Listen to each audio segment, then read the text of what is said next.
द्वारिका ठाकुर जी ने क्यों चुनी?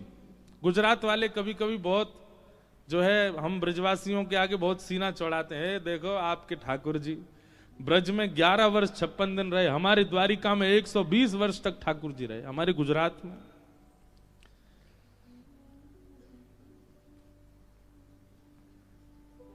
कई बार व्यक्ति का जन्म हुआ भारत में, भारत में रहा बेचारा 18 साल तक पढ़ाई की, स्कूल वगैरह की, और 18 साल के बाद बेचारे को विदेश जाना पड़ जाता है।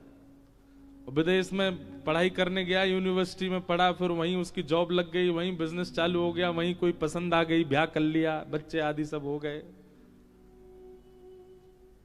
जन्मा कहां? भारत में। अपनी युवावस्था कहां व्यतीत की? भारत में। पर अब कहां रह रहा है 40 साल से? विदेश में। उससे पूछो मन लगता तुम्हारा?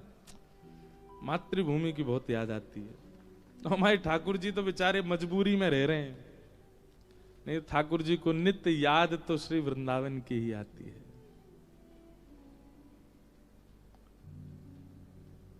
नंद लाला ने माता यशोदा जी सांवरे, ममता नि मूर्ति मारी रह गई गोकुल मां। ठाकुर जी कह रहे हैं 56 भोगन थाल धराई के, 56 भोगन थाल धराई। मेरी गुजराती में उल्टा सीधा हो तो क्षमा। आज मैं एक चीज सोच रहा था सुबह सुबह कि ठाकुर जी द्वारिका आए, देखो ऐसे चिंतन चलते रहने चाहिए। ठाकुर जी द्वारिका आए तो द्वारिका आके ठाकुर जी गुजराती बोलते थे क्या? वो यहां पे भी ब्रजभाषा ही बोलते होंगे।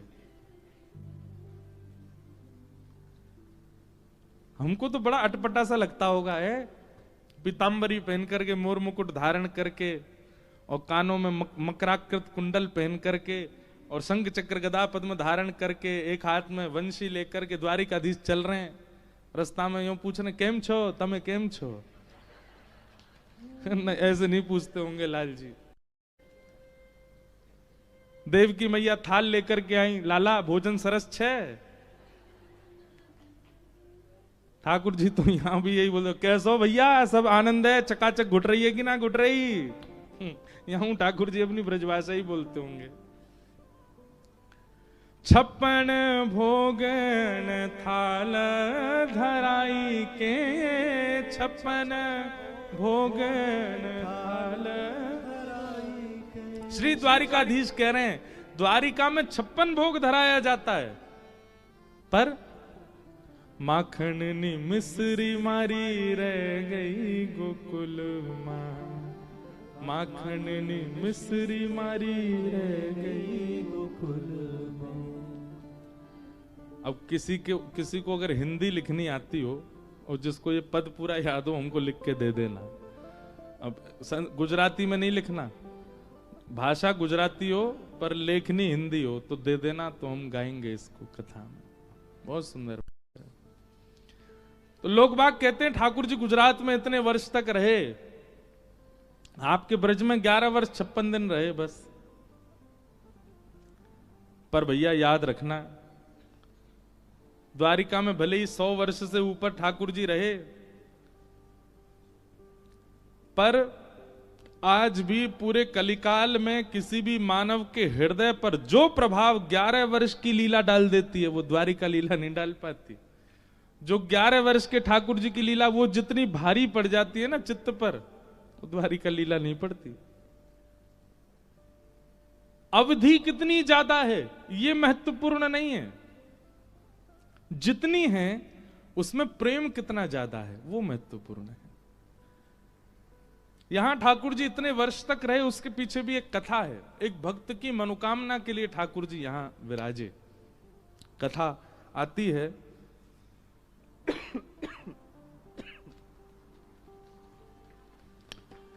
आज हमारा हवन था ये समुद्र तट पर, तो हमारे पंडित जी महाराज संकल्प जब बोल रहे थे तो संकल्प में आपने बोला था द्वारिका का एक और नाम है क्या? आनर्त प्रदेश, क्या नाम है, क्या नाम है, आनर्त प्रदेश। इसको आनर्त देश कहते हैं। अगर जब यहां पर संकल्प लिया जाता है तो आपको कहना पड़ेगा आनर्त प्रदेश है। गोमती तटे, गोमती सागर संगमे। तो इसका मूल नाम, पुराना नाम, द्वारिकाधीश जब विराजे उससे पूर्व का नाम आनर्त प्रदेश। और कथा कुछ इस प्रकार है कि श्रीमद् भागवत जी में जब चंद्रवंश के राजाओं का वर्णन आता है तो वहीं चंद्रवंश सूर्यवंश के राजाओं के वर्णनों में एक राजा का नाम आता है सरयाती। बहुत ध्यान से सुनिएगा। सरयाती राजा थे, वो एक छत्र सम्राट थे पूरी पृथ्वी के। उन्हीं के पुत्र का नाम था आनर्त। तो सरयाती राजा एक छत्र सम्राट जब बन गए पूरी पृथ्वी के, तो एक दिन अहम वश, अहंकार वश अपने सिंहासन पर बैठ करके बोले,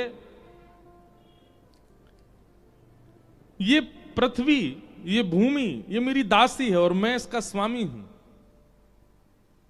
ये पृथ्वी मेरी दासी है। और ऐसा भी होता था बंधुओं कि प्राचीन काल में जब राजा होते थे तो उन राजाओं की आज्ञा पृथ्वी भी मानती थी। एक छत्र सम्राट यदि होते थे तो अगर राजा पृथ्वी को आज्ञा कर देते कि आपको यहां पर इस प्रकार की फसल उगानी है, तो पृथ्वी को वहां वो प्रकट करना पड़ता था, क्योंकि राजा को विष्णु स्वरूपी माना जाता था।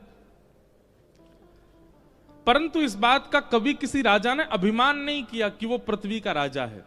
सरयाती राजा ने इसका अभिमान किया और एक दिन सभा में बैठ करके बोला, ये पृथ्वी तो मेरी दासी है, मैं पूरी पृथ्वी का राजा हूं और पृथ्वी का स्वामी होने के नाते मैं ही परब्रह्म हूं, मैं ही नारायण हूं, मैं ही ईश्वर हूं। अब राजा के डर के मारे सब लोग तो हाँ हाँ हाँ जी करने लगे, लेकिन उनका पुत्र बैठा था आनर्त। उसने हाथ जोड़ करके चरणों में प्रणाम करते हुए एक बात कही, बोले पिताजी, आप जो कह रहे हैं वो बात बिल्कुल सत्य है कि आप एक छत्र सम्राट हैं, पर आपने जो ये बात कही कि आप पृथ्वी के स्वामी हैं, ये आप गलत कह रहे हैं। आप पृथ्वी के एक छत्र सम्राट भी ठाकुर जी की कृपा से हैं। आप अपने आप को परब्रह्म परमात्मा भगवान नहीं मान सकते।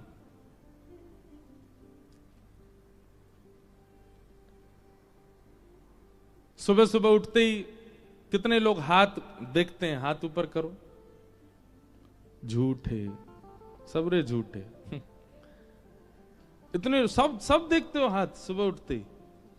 चलो कल सबके कमरान में जाके देखूं मैं कितने लोग हाथ देखते हैं।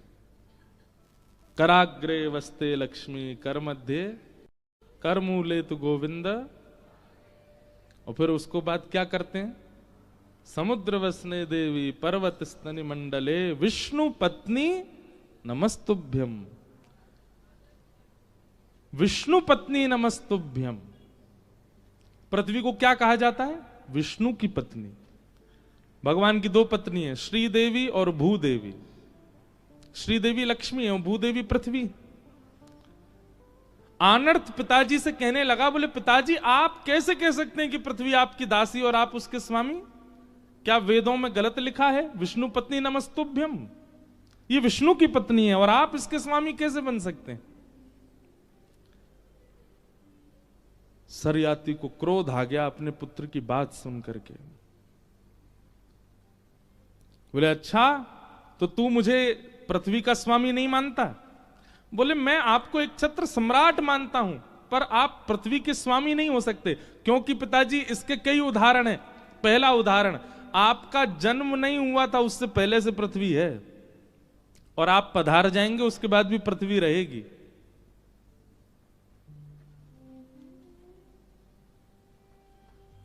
वो अनादि काल से है और अनादि तक रहने वाली, आप उसके स्वामी कैसे हो सकते हैं? वो आपसे भी प्राचीन है। और दूसरी बात, भगवान की पत्नी है वो, और एक बार जिसका ब्याह हो गया, एक बार जिसको पतिवरण हो गया और सदा के लिए एक साथ रह रहे हैं, वेदों में भी प्रमाण है, उसका अन्य पति कैसे हो सकता है? इसलिए मैं वेद प्रमाण बात मानूंगा। आप पृथ्वी के सम्राट भले ही होंगे, स्वामी नहीं हो सकते। आनर्त और सरियाती में थोड़ी नोकझोंक हो गई। सरियाती ने कहा तो फिर ठीक है, तू मुझको अगर पृथ्वी का स्वामी नहीं मानता तो मैं पृथ्वी का एक छत्र सम्राट होने के नाते आज्ञा देता हूं, मेरी पृथ्वी के एक भी कोने में तू नहीं रहेगा, मेरे राज्य को छोड़ के चला जा। कहां जाएगा बता? पूरी पृथ्वी पर मेरा शासन है और मैं अपने शासन में तुझे रहने नहीं दूंगा। आनर्त बोला, आप पृथ्वी के सम्राट हैं, समुद्र के नहीं। मैं समुद्र में चला जाऊंगा, मैं समुद्र पर रहूंगा और समुद्र के स्वामी तो नारायण है। और आनर्त तुरंत निकल पड़े राज्य छोड़ करके और चलते चलते यहीं आए, इसी स्थान पर। और यहां आकर के समुद्र में कटी भर प्रवेश करने के बाद प्रवेश करते जा रहे थे, ऊर्ध्व भुजा धारण कर ली, एक पैर पर खड़े हो गए समुद्र की लहरों के बीच में और वहीं तप करने लगे ठाकुर जी का।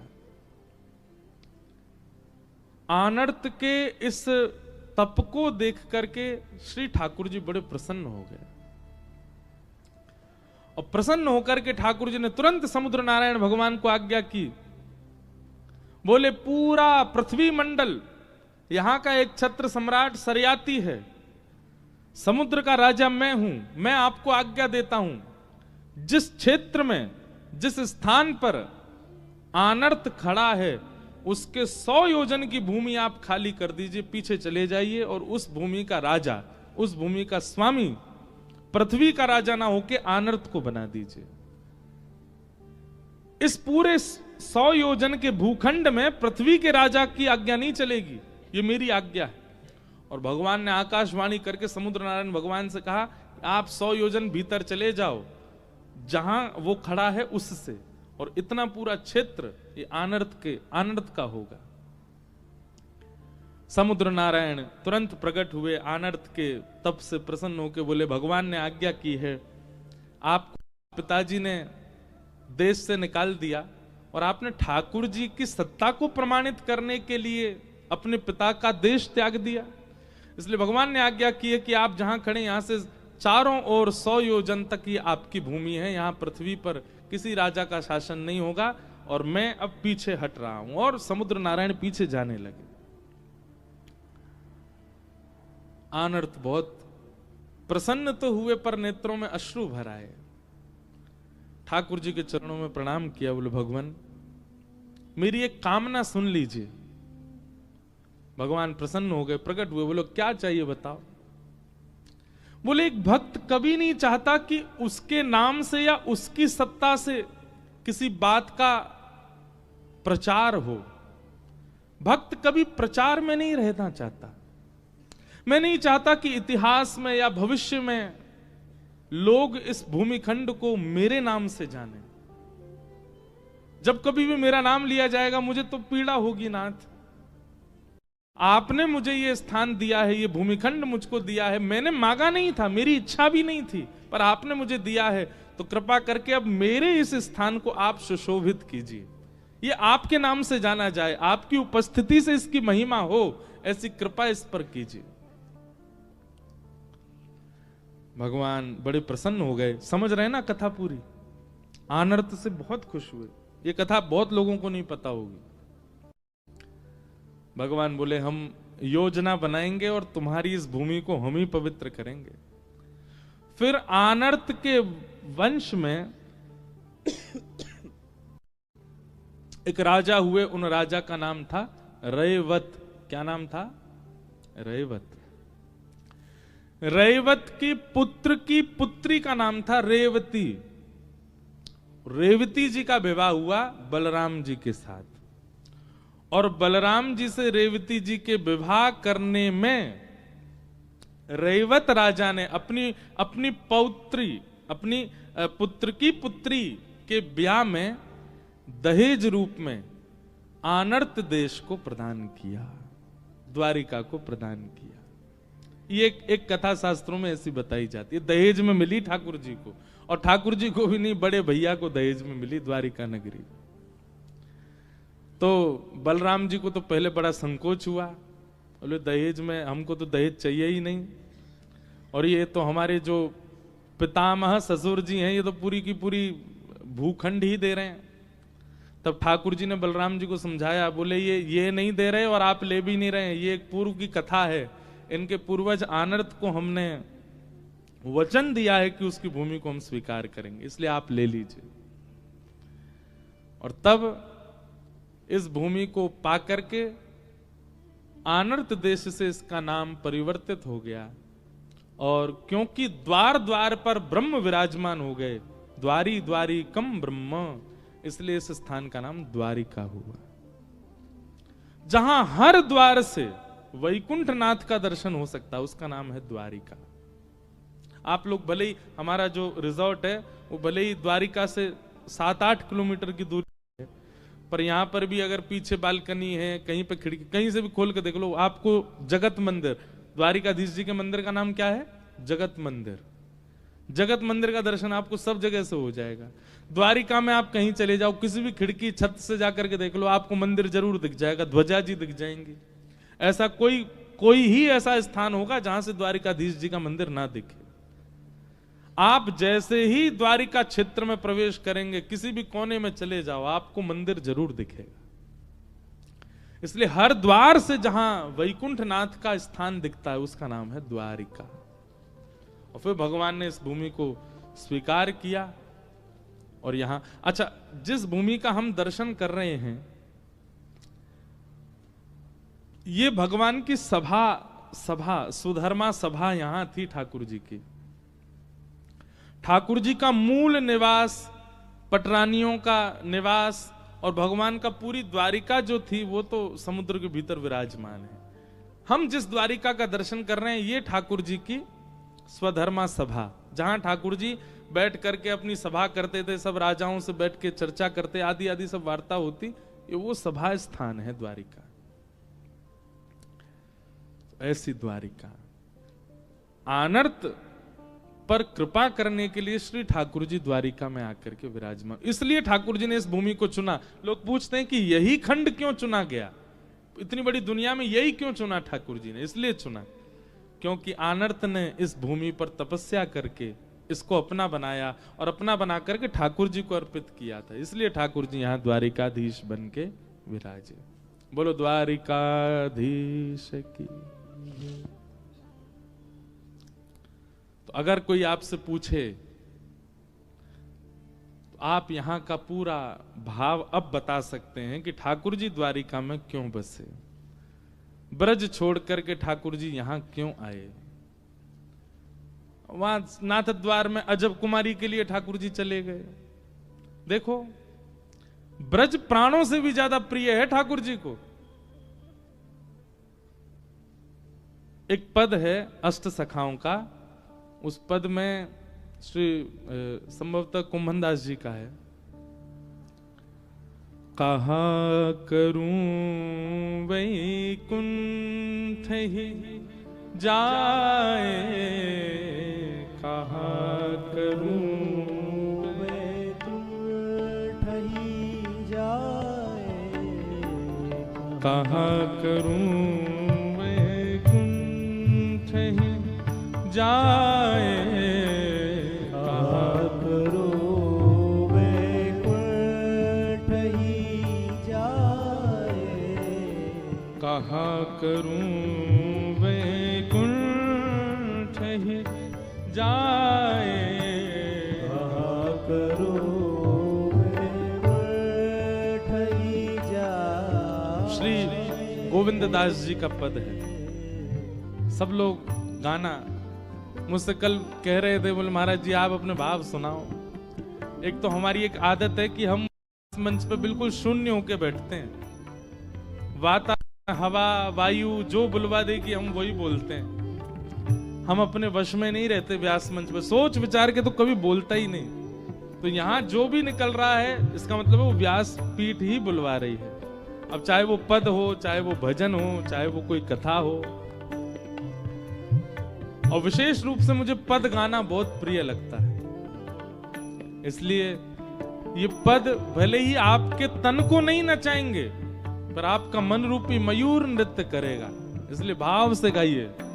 ठाकुर जी कह रहे हैं, कहाँ करूं वैकुंठ ही जाए, कहाँ करूं वैकुंठ ही जाए, जहाँ नहीं वंशी वट यमुना गिरी, जहाँ नहीं वंशी वट यमुना गिरी, जहाँ नहीं वंशी वट यमुना गिरी, जहाँ नहीं वंशी वट यमुना गिरी, गोवर्धन और नंद की गाय, गोवर्धन और नंद की गाय, कहाँ करूं वैकुंठ ही जाए, कहाँ करूं वैकुंठ ही जाए, कहाँ करूं वैकुंठ ही जाए, कहाँ करूं वैकुंठ ही जाए, जहाँ नहीं ये कुंज लता द्रुम, जहाँ नहीं ये कुंज लता द्रुम, मंद सुगंध बहत ना प्यार, मंद सुगंध बहत नहीं प्यार, गोविंद प्रभु तज नंद सुवन को, गोविंद प्रभु तज नंद सुवन को, ब्रज तज मोरी जाए बलाए, ब्रज तज मोरी जाए बलाए, कहाँ करूं वैकुंठ ही जाए, कहाँ करूं वैकुंठ ही जाए, कहाँ करूं वैकुंठ ही जाए, कहाँ करूं वैकुंठ ही जाए। स्पष्ट इस पद में ठाकुर जी क्या कह रहे हैं, जहां नहीं वंशी वट यमुना गिरी गोवर्धन, जहां पर गोवर्धन नहीं, यमुना जी नहीं, वंशी वट नहीं और नंद बाबा की गैया नहीं, वहां जाके मैं कहां करूंगा, ऐसे वैकुंठ में मोकू नाए जानो। उस वैकुंठ में ना जाने की बात ठाकुर जी कर रहे हैं, लेकिन द्वारिका आ गए। क्यों? वैकुंठ में आनर्त जैसा भक्त पुकार नहीं रहा है, इसलिए वैकुंठ की मना कर दे रहे हैं ठाकुर जी। पर यहां आनर्त जैसा भक्त समर्पण कर रहा है, इसलिए ठाकुर जी आ गए। वहां नाथद द्वार में उदयपुर में अजब कुमारी नाम की भक्ता, वो ठाकुर जी के लिए सर्व समर्पण कर रही है, इसलिए ठाकुर जी चले गए वहां। रामदास बोढ़ाना वो ठाकुर जी के लिए सर्व समर्पण कर रहा है, द्वारिका छोड़ के चले गए ठाकुर जी। जूनागढ़ में नरसिंह मेहता की यहां कितनी बात, अपनी बनाई हुई बिल्ली से ही डर रहा है। ठाकुर जी बिल्ली से डर रहे हो? पूतना को मारने वाले, तृणावर्त, अघासुर, बकासुर, धेनुकासुर, कालिया नाग पर नथने वाले बिल्ली से डर रहे हैं। जैसे ही गुसाई जी ने कही आप बिल्ली से डर रहे हो, ठाकुर जी ने तुरंत अपना प्रेम स्वरूप त्याग दिया और तुरंत ऐश्वर्य रूप में आ गए। और ऐश्वर्य रूप में आके बोले, गुसाई जी अगर आप मुझे ईश्वर मानते हैं तो फिर ऐश्वर्य भाव से सेवा कीजिए मेरी, और ऐश्वर्य भाव से सेवा करोगे तो मैं अपराध भी देखूंगा, मैं पाप भी देखूंगा, मैं नियम भी देखूंगा, मैं सब चीजों का ध्यान रखूंगा। लेकिन क्योंकि आप वात्सल्य भाव से मेरी सेवा करते हैं इसलिए मैं लाला बन के सेवा करवा रहा हूं, और लाला बन के सेवा करवाऊंगा तो लाला को तो डर भी लगे, बिल्ली तू लगेगो, छिपकली तू लगेगो, चेंटी तू लगेगो। लेकिन आप पहले ही बता दीजिए, आपके अंदर अगर ऐश्वर्य भाव आ रहा हो तो फिर मैं भी ऐश्वर्य बन करके ही अपनी सेवा कराऊंगा। गोसाई जी बोले क्षमा क्षमा भगवान क्षमा, आप लाला ही बने रहो। तो ऐश्वर्य रूप ब्रज के बाहर सब जगह है ठाकुर जी का, पर वृंदावन में तो ठाकुर जी को प्रेम स्वरूप है।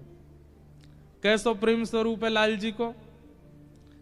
पूरी दुनिया के लिए वेदों में नियम लिखा है कि सूर्य उदय से पहले उठ जाना चाहिए हर व्यक्ति को, पर हमारे वृंदावन में वही लाला जाकी वेद नेति नेति करके आराधना करते हैं, वही लाला 8 बजे उठे, दुनिया नहा धो करके परिक्रमा करके संध्या वंदन करके नाश्ता पानी कर ले, तब हमारे लाल जी की उवासी हो गए, खुले आंख, आहा। ठाकुर जी बिहारी जी की मंगला होती है 8 बजे, और वो उसमें भी घंटी नहीं बजती। क्यों?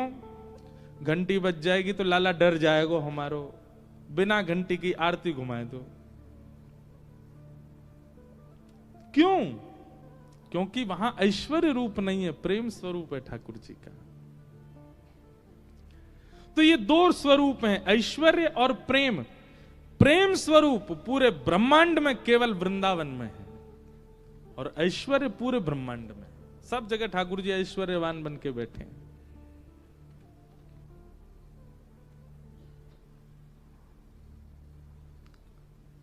तो अपने प्राण प्यारे ब्रज को भी ठाकुर जी छोड़कर के प्रेम स्वरूप से नहीं गए, ऐश्वर्य रूप से गए द्वारिका। प्रेम स्वरूप तो आज भी वृंदावन में विराजता है ठाकुर जी का। कल मैं प्रसाद पाने गया मंदिर, तो राजभोग पा रहे थे, तो मैंने पुजारी जी से पूछा, मैंने कि आपके यहां राजभोग के बाद मंदिर बंद होने का कारण क्या है? बोले हमारे ठाकुर जी राजा धीराज हैं, अब इतना बढ़िया प्रसाद पाया, प्रसाद पाके थोड़ी देर पौधेंगे, सोएंगे। मैंने हमारे ब्रज में ठाकुर जी सोते नहीं हैं। दोपहर में ठाकुर जी के मंदिर बंद क्यों होते हैं? वो लाला आप गैया चरावे जावे को, इसलिए कई मंदिरों में ठाकुर जी को छड़ी धराई जाती है, छड़ी धारण कराई जाती है, गेंद धारण कराई जाती है। ठाकुर जी गेंद लेके, छड़ी लेकर के और कटकाचनी पहन करके, और कई मंदिरों में ठाकुर जी की भोग सामग्री रखी जाती है, लाला वन में जाएगो गैया चरावे, तो ऐसी व्यवस्था करके भेजा जाता है। दोपहर में 1-2 बजे वृंदावन में दर्शन क्यों नहीं होते? बोले क्योंकि लाल जी मंदिर में है ही नहीं, गैया चरावे गए जमुना पल्ली पार, 4:30-5 बजे लौटेंगे तब दर्शन होंगे। और 4:30 बजे 5 बजे उत्थापन जब होगा ठाकुर जी का, तो फल का भोग लगाएंगे। फल का भोग क्यों? बोले ठाकुर जी अभी लौट के नहीं आए नंद भवन, वन में ही है, तो वन की भिलनियों ने फल तोड़ तोड़ के ठाकुर जी को पधराए, इसलिए फल का भोग लगता है। और फिर ठाकुर जी जब लौट करके आते हैं 4:30-5 बजे के बाद, फिर मंदिरों में हल्के गर्म जल से थोड़े कपड़े गीले किए जाते हैं, फिर ठाकुर जी गाल पहुंचे जाते हैं, हाथ पहुंचे जाते हैं। बोले क्यों? गैया चरावे गए तो गौ रज लग गई है ठाकुर जी को, तो धीमे धीमे वो रज मिटाएंगे, थोड़ी थोड़ी साफ करेंगे, फिर ठाकुर जी की संध्या आरती करते हैं, राधा रमन जी में औलाई करते हैं। क्यों? क्योंकि वहां ठाकुर जी ऐश्वर्य रूप में नहीं है, प्रेम स्वरूप में विराजमान है।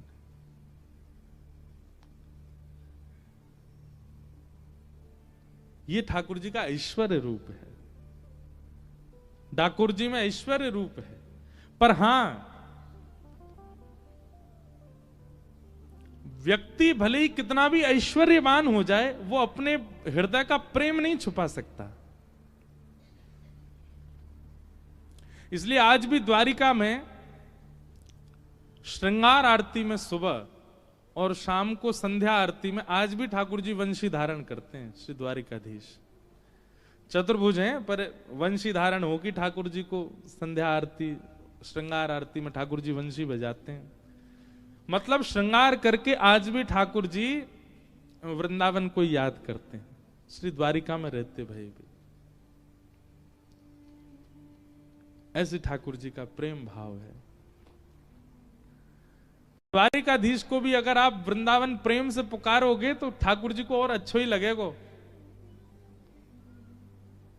हम तो जाके ऐसे ही बोले, मैं लाला बहुत जोरते आनंद कर रहा हो, हमारे ब्रज में पलो बड़ो, यहाँ के राजा धीराज बन गए, आनंद आ रहा हो, खूब जोर से बैठो सिंहासन में, ठीक है बढ़िया लाला, चकाचक भीतर बैठो रे, हम ब्रजवासी दूर दूर खड़े हैं। ऐसे करके ठाकुर जी से थोड़ी चर्चा करें तो ऐसा लगता है कि ठाकुर जी सुन रहे हैं, प्रेम स्वरूप नहीं भूलते। ऐसे श्री द्वारिकाधीश बड़े आनंद से विराज रहे हैं और उनकी चरण सन्निधि में हम आप सब लोग कथा का श्रवण कर रहे हैं। बीच बीच में कुछ द्वारिका के महात्मा और भाव प्रकट होते हैं, सबको प्रणाम है। आइए भागवत जी के प्रसंग में प्रवेश करें। कल हम लोगों ने मंगलाचरण सुना था भागवत जी का, अब उससे आगे की चर्चा श्रवण करते हैं। 88,000 सौनकादि ऋषि नैमिषारण्य में मानव कल्याण के लिए यज्ञ करने के लिए बैठे थे, पर इन सबको यह लगने लगा कि यज्ञ से मानव कल्याण नहीं होगा, मानव के कल्याण के लिए कुछ अलग करना पड़ेगा, कुछ ऐसा करना पड़ेगा जिससे प्रभाव पड़े मानवों के चित्त पर। तब विचार करने लगे क्या करें।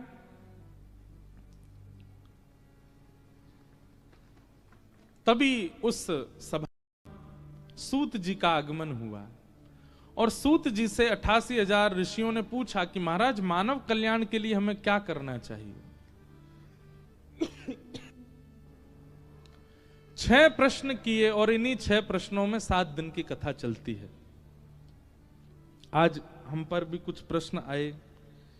एक प्रश्न तो किन्होंने लिख करके दिया है कि उनकी दीक्षा हो चुकी है और दीक्षा से अब वो अपने गुरु मंत्र जो उनको गुरुदेव ने प्रदान किया उसका अर्थ जानना चाहते हैं।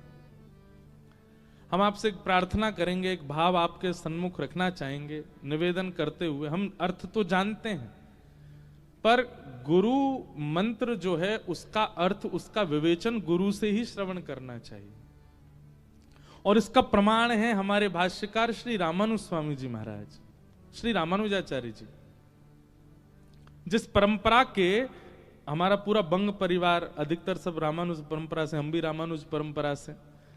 हमारे श्री रामानुजाचार्य स्वामी जी, आप अपने गुरुदेव के चरणों में 17 बार गए। अष्टाक्षर मंत्र जो हमको गुरु मंत्र मिला है, हम आप सब लोगों को, उस अष्टाक्षर मंत्र की विधि जानने के लिए 17 बार गए अपने गुरुदेव के चरणों में। और हर बार इनके गुरुजी टाल देते, नहीं बताते या भाव कुछ अन्य कह देते, पर रामानुज स्वामी जी नहीं माने, बार बार गुरुदेव के पास जाते कि अष्टाक्षर मंत्र की विधि क्या है, ये जो अष्टाक्षर मंत्र हम लोग जपते हैं इसका अर्थ क्या है, मुझे बताइए। ये हमारे भाष्यकार श्री रामानुज स्वामी जी का दर्शन। आप शेषावतार श्री बलराम जी, लक्ष्मण जी ही बलराम जी बने और वही बलराम जी ही कलयुग में शेषावतार श्री रामानुजाचार्य जी के रूप में प्रकट हुए। जब इतनी ललक आपके भीतर जग गई गुरु मंत्र की विधि जानने की, तब 17 बार के बाद गुरुदेव ने कृपा की और सोचा कि इतना इतना उत्सुक है गुरु मंत्र की विधि जानने का, तो अब मैं इनको बताऊंगा। और गुरुदेव ने तुरंत उनको बैठा करके अष्टाक्षर मंत्र की विधि बताई। हमारे यहां गुरु मंत्र को माइक पे या स्पष्ट नहीं बोलना चाहिए। तो जब गुरुदेव ने अष्टाक्षर मंत्र की विधि बताई और विधि बताते ही रामानुज स्वामी जी तुरंत गुरुदेव को प्रणाम करके एकांत में गए और एकांत में जाकर के जैसे ही अष्टाक्षर मंत्र करना प्रारंभ किया, इतने में ही चंदन की सुगंधी आने लगी, कपूर की सुगंधी आने लगी, केसर की सुगंधी आने लगी, दिव्य तेज आंखों में पड़ने लगा। केवल एक अष्टाक्षर उच्चारण ही किया था, इतने में ही ये सब अनुभूतियां होने लगी। सुंदर मंद सुगंध शीतल हवा बहने लगी। आपने जैसे ही नेत्र खोल करके देखा, शंख चक्र गदा पद्मधारी श्रीमन नारायण साक्षात सन्मुख खड़े हैं। गुरु मंत्र की विधि जानने के तुरंत बाद ठाकुर जी का दर्शन हो गया। रामानुज स्वामी जी ने जैसे ही ठाकुर जी को देखा, हमारे श्री नाभा जी भक्तमाल जी में वर्णन करते हैं, रामानुज स्वामी जी ने तुरंत प्रणाम किया ठाकुर जी को, और प्रणाम करके भगवान तो इतने प्रसन्न थे कि हमसे थोड़ी बात करें, कुछ कहें, पर रामानुज स्वामी जी ने कोई बात नहीं करी, तुरंत दौड़ करके गए और श्री रंगनाथ मंदिर के गोपुरम पर चढ़ गए, और गोपुर हुए आरूढ़ उच्च स्वर मंत्र उचारो। आपने गोपुर पर आरूढ़ होकर के जिस मंत्र को गोपनीय रखना चाहिए था, अष्टाक्षर मंत्र को, जोर जोर से सबको सुनाने लगे। इतने में ही महाराज अनेक लोगों ने उसको सुन लिया, तभी गुरुजी ने आकर के रोका, ए क्या कर रहे हो तुम, गुरु मंत्र गुप्त रखा जाता, तुम ऊपर चढ़ के पूरी दुनिया को सुना रहे हो। रामानुज स्वामी जी उतर करके आए, गुरुदेव के चरणों में प्रणाम करके कहा, गुरुजी भले ही नियम था कि गुरु मंत्र गोपनीय रखना चाहिए, पर जिस मंत्र का उच्चारण करते ही, जिस मंत्र की विधि जानते ही मुझे प्रत्यक्ष भगवान दिख गए, उस मंत्र को मैं गोपनीय नहीं रख सकता। ये तो मैं पूरी दुनिया को बता दूंगा ताकि सबको भगवान का दर्शन हो जाए, कोई भी भगवत दर्शन से विमुख ना रहे, मैं तो सबको दर्शन करा दूंगा। इतने सरल, इतने सहज श्री रामानुज स्वामी जी। तब गुरुदेव ने समझाया, बोले देखो अब तो कर दिया, अब नहीं करना, अनधिकारी सुन ले तो। संसार में बड़े विलग लोग हैं, अगर किसी को पता चल जाए कि मंत्र बोलने से भगवान मिलते हैं, गाड़ी पंचर हो गई बीच में, तुरंत मंत्र बोल दिया, हे द्वारिकाधीश पधारो। तो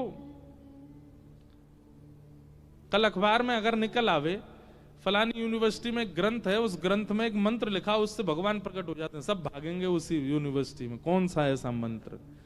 और अधिकतर लोगों का उस मंत्र को जानने की इच्छा किस लिए होगी? भगवत दर्शन के लिए नहीं, इच्छा पूर्ति। इसलिए हमारे आचार्यों ने मंत्रों को गुप्त रखने की आज्ञा दी। तो इसलिए आपने जो ये बात पूछी है कि आपके गुरुदेव ने जो आपको मंत्र दिया वो आपने लिखा भी है, और आपने एक संकेत भी किया कि भगवत गीता में वह श्लोक है, उसका आप भाव प्रकट करें, क्योंकि ये गुरु आज्ञा से आपको प्राप्त है। इसलिए हम निवेदन करेंगे कि आप अवसर मिलने पर अपने गुरुदेव से ही इसका भाव जानें, तो ही उसका लाभ है। और इस प्रकार मंच से तो प्रकट करना भी उचित नहीं है हमारी पद्धति में। अब आपकी पद्धति में होता हो तो बात अलग है, हमारी रामानुज पद्धति में गुरु मंत्र और गुरु आज्ञा का प्रचार नहीं करना चाहिए। आपका भाव हम द्वारिकाधीश जी से कृपा करेंगे, आपके गुरु जी जल्दी आपको आपके मंत्र की विधि बताएं। फिर एक और प्रश्न आया है, आपने कहा है कि मेरा मन बहुत शीघ्र ही हर किसी के प्रति आदर भाव प्रकट कर देता है, इसका कई बार परिणाम ऐसा निकलता है जैसा कल्पनाओं में भी कभी नहीं सोचा। मतलब आप गलत ही बोलना चाह रहे हैं कि आप बहुत जल्दी सबका आदर कर देते हैं, सबके प्रति आपका सम्मान का भाव आता है, और उसके बाद फिर कल्पनाओं में भी नहीं सोचा, ऐसा कुछ घटना घटती है। व्यक्ति की परख कैसे करूं? अच्छा करने के बाद भी, अच्छा सोचने के बाद भी लोग गलत भाव रखते हैं, मैं फिर हरी इच्छा मानकर स्वीकार। आधा पन्ना पढ़ा है तो उसमें पद प्रशस्त करें। मतलब आपका भाव यही है कि आप सबके प्रति सम्मान का भाव रख लेते हैं, आदर का भाव रख लेते हैं, पर लोगों की विचारधारा विचित्र होती है। लोगों की परख कैसे हो? सबसे पहली बात, ये आपके ऊपर बहुत बड़ी कृपा है कि आपको सबके अंदर केवल गुण दिखते हैं। ये बहुत बड़ी कृपा है,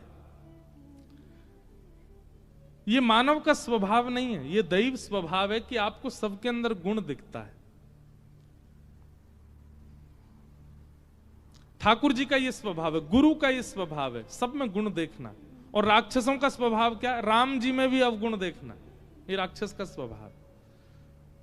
जिन राम जी को देख करके पत्थर भी पिघल रहे थे, उन राम जी को देख करके रावण तब भी यही सोच रहा है, ये बनवासी राम मेरा क्या बिगाड़ेगा। उसको वहां पे भी दोष ही दिख रहा है। तो इसका मतलब क्या है? गुण दर्शन करना ये भगवत कृपा है। परंतु कई बार गुण देख करके आप उसका बहुत सम्मान कर देते हैं, तो फिर उसका गलत भाव अपनाना आपके जीवन में आ जाता है। तो उसके लिए क्या करें? हमने अपना अनुभव किया है वही बताएंगे। सत्संग व्यक्ति को 3 बातें सिखाता है। आंख पढ़ना, नेत्रम, वक्त्रम और विकारेण।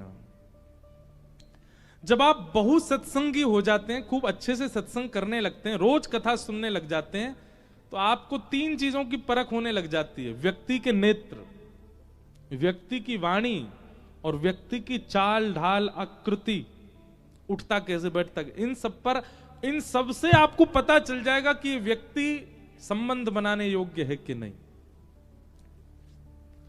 याद रखिएगा, दोष नहीं देखना है, अवगुण नहीं देखना है, पर हां कितना सामीप्य बनाना है, यह सत्संग आपको सिखा देगा।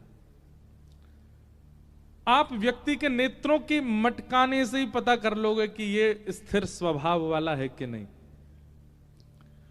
उसकी आंखें पलकें कितनी बार झपकती हैं, उसी से ही अनुभव होने लग जाएगा कि इसका स्थिर मन है कि नहीं। पहली बात नेत्रम, दूसरी बात वक्त्रम। बात करते समय किन शब्दों का प्रयोग करता है, उन शब्दों से पता चल जाएगा कि ये व्यक्ति उचित है कि नहीं, ये व्यक्ति संबंध बनाने योग्य है कि नहीं। अब देखो, एक बात हम सामान्य बात बताएंगे, ज्यादा क्लिष्ट नहीं। एक व्यक्ति बहुत अच्छी सेवा करते अपने ठाकुर जी की, तो मुझे मिले, महाराज जी मेरे ठाकुर जी का दर्शन कर लीजिए। मैंने कहा भैया हम तो कथा में व्यस्त हैं, हम तो नहीं जा पाएंगे। तो उन्होंने कहा मैं अपने ठाकुर जी यहीं ले आऊंगा। अब ले आऊंगा शब्द, इस शब्द से यह पता चलता है कि वह व्यक्ति ठाकुर जी की सेवा में अति निपुण नहीं है। अगर अति निपुण होता, ठाकुर जी को सामान्य व्यक्ति भाव से ले आऊंगा नहीं कहेगा, क्या कहेगा, मैं अपने ठाकुर जी पधराऊंगा। अब ये एक शब्द आ जाता है तो पुष्टि मार्गीय भाव, पर सेवा में अति रहने वाला व्यक्ति फिर शब्दों से उसके से पता चल जाता है कि वो क्या कह रहा है। महाराज जी, अब कई लोग भोजन पवाते हैं, आपको रोटी डाल दूं, रोटी डाल दूं, चटनी डाल दूं, सब्जी डाल दूं। अब ये डाल दूं शब्द से क्या पता चलता है कि इन्होंने संतों को भोजन कराया ही नहीं है कभी, ये वैष्णवों को भोजन नहीं कराना जानते, इसीलिए बोल रहे हैं डाल दूं।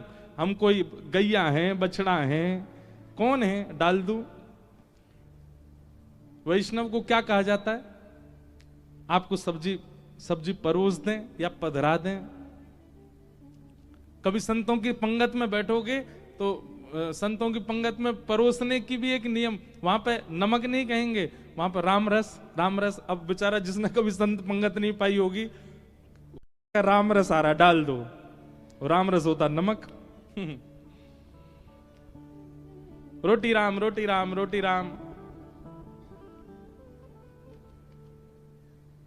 महाप्रसाद में, अब देखो बंबई का बच्चा अगर बैठ जाए पंगत पाने और महाराज पंगत बोल रही महाप्रसाद महाप्रसाद महाप्रसाद महाप्रसाद, अब वो पहले महाप्रसाद मतलब कोई विशेष प्रसाद होगा, महाप्रसाद कहते हैं चावल को।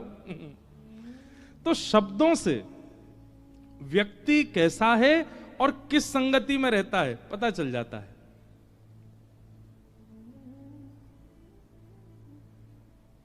महाराज जी अपन लोगों को ना, अपन शब्द आती पता चल जाती कहां बैठते हो। अपन लोगों, ऐसे कई लोगों के शब्दों से उसका वातावरण पता चल जाता, पर कब, जब आप सत्संगी होगे तब। वो कहां किस शब्द का प्रयोग करता है, किस शब्द को बोलता है। तो पहली बात व्यक्ति की परख होती है उसके नेत्रों से। स्थिर नहीं है, धीर नहीं है, गंभीर नहीं है,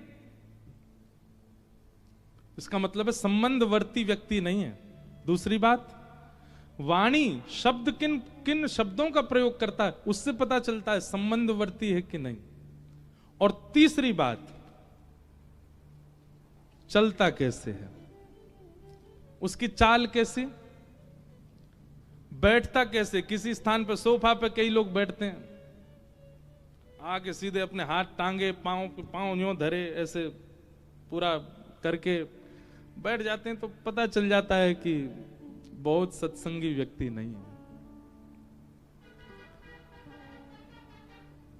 अब आप लोग अपनी मुद्राएं मत बदलो, जैसे हो वैसे ही रहो।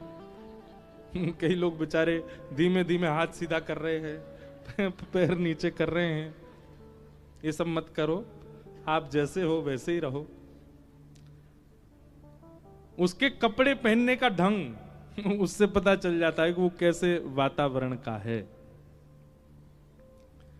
तो नेत्रम, वक्त्रम, विकारेण, इन 3 चीजों से व्यक्ति की परख होनी शुरू हो जाती है। पर कब? जब आप सत्संगी होके तब। बिना सत्संग की अभी पता चली यहां से कथा उठते ही गए और महाराज एक दूसरे की आंख देखने लगे, चप्पल नेत्र हैं तुम्हारे, महाराज जी आज बता रहे थे बहुत मटकते हैं इधर उधर। ये देखो तुम कैसे शब्द का प्रयोग कर रहे हो, देखो तुम बिस्तर पे आके कैसे औंधे लेट को, महाराज जी बोल रहे थे विकार से पता चलता है व्यक्ति कैसा है। ये सब अभी परखने मत लग जाना। कम से कम अपने कानों को पहले बहु सत्संग प्रदान करो। जब अधिक मात्रा में आप सत्संग करने लग जाएंगे तो ये करना नहीं पड़ेगा आपको, आपको जबरदस्ती देखना नहीं। आपकी पहली झलक पड़ते ही व्यक्ति की आपको इतना पता चल जाएगा कि ये अति संबंध बनाने योग्य है कि नहीं। हाँ, आप देखोगे उसमें भी गुण अच्छा है, भले ही कुछ भी हो पर ये गुण इनमें है। पर हाँ, मुझे इनसे कितनी दूरी रखनी है ये आपको अनुभव हो जाएगा।